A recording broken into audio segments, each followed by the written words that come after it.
कि अग्निवीर पथ योजना इस देश के युवाओं के साथ विश्वासघात है, तो इसके पीछे कारण है। कारण क्या है? सबसे पहला कारण ये है कि आप लोगों ने ये देखा होगा, सरकार घोषणा करके गायब हो गई। सरकार की तरफ से कोई प्रेस कॉन्फ्रेंस नहीं किया गया है। जैसे प्रधानमंत्री जी कोई प्रेस कॉन्फ्रेंस नहीं किए हैं, दूसरी बार प्रधानमंत्री बने हैं, प्रेस कॉन्फ्रेंस नहीं करते हैं। जब भी कोई संकट होता है, राजनीतिक संकट होता है सरकार को, तो वो सेना को आगे कर देते हैं। और आपने नोट किया होगा कि घोषणा की मंत्री जी ने, और घोषणा का बचाव जो है वो हमारे आदरणीय सम्मानित सेना प्रमुखों से करवाया गया।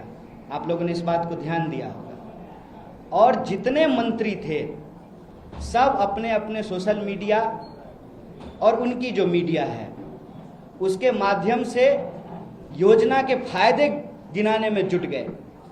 फायदे गिनाते गिनाते कुछ तो भाजपा के नेता ये भी फायदा गिना दिए कि आप अग्निवीर बन करके जब आएंगे तो आप कुशल ड्राइवर बन सकते हैं, कुशल नाई बन सकते हैं। एक तो भाजपा के बड़े नेता हैं, उन्होंने कहा कि हम तो भाजपा ऑफिस में आपको चौकीदार की नौकरी भी दे देंगे। ये सब चीज आप लोगों ने सुना होगा।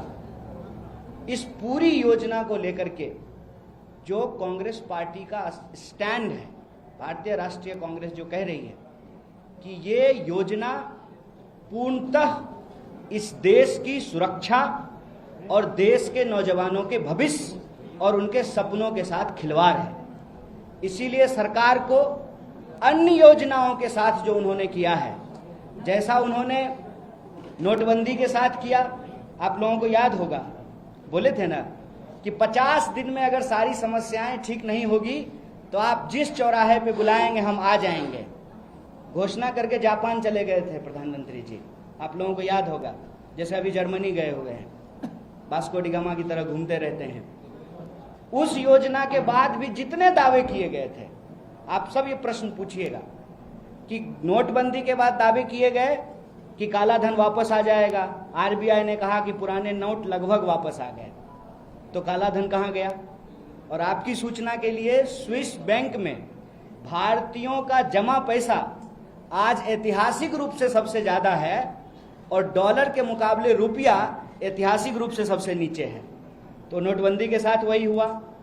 जीएसटी के साथ आप जानते हैं 36 बार से ज्यादा जीएसटी में अमेंडमेंट हो चुका है, उसके नियम में बदलाव किए जा चुके हैं। उसके बाद कृषि कानून आया। कृषि कानून के वक्त भी बार बार क्या कह रहे थे? कृषि मंत्री कह रहे थे कि किसी भी सूरत में जो है कृषि कानून वापस नहीं लेंगे। चुनाव आया, चुनाव को देखते हुए और किसान जो लगातार 700 से ज्यादा किसानों ने अपनी शहादत दी, 1 साल से ज्यादा तक शांतिपूर्ण तरीके से संघर्ष किया, सब तरह के आरोप उन्होंने झेले। क्या क्या नहीं कहा गया किसानों को, सब कुछ कहा गया। आतंकवादी, नक्सली, खालिस्तानी, क्या क्या नहीं कहा गया। उनके ऊपर थार दौड़ा दिया गया। मंत्री जी के बेटा ने किसानों के ऊपर थार चढ़ा दिया और उनको जो है शानदार जो है सुरक्षा और स्वागत सरकार के प्रोटेक्शन में मिला।